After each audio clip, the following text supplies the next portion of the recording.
Phone ধরেই আমরা সর্বপ্রথম যে শব্দটি বলি সেটা হলো হ্যালো।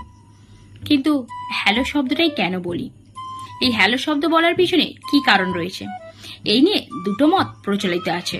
প্রথমটি হলো, আজ থেকে প্রায় 150 বছর আগে টেলিফোন যন্ত্রের আবিষ্কার করেন বিজ্ঞানী sir Alexander Graham Bell. Telephone আবিষ্কার করার পর সর্বপ্রথম তার বান্ধবী মার্গারেট হ্যালোকে তিনি ফোন করেছিলেন। তার বান্ধবীকে ফোন করে যে কথাটি স্যার আলেকজান্ডার গ্রাহাম বেল প্রথম বলেছিলেন তা ছিল হ্যালো, অর্থাৎ বেল তার বান্ধবীকেই তার নাম ধরেই ডেকেছিলেন।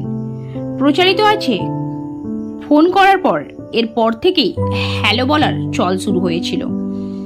তবে এই তত্ত্বের বিরোধিতা করে পাল্টা আরো একটি তত্ত্বের প্রচলন রয়েছে। অনেকেই বলেন হ্যালো শব্দের প্রচলন ঘটিয়েছিলেন বিজ্ঞানী টমাস আলভা এডিসন। প্রচলিত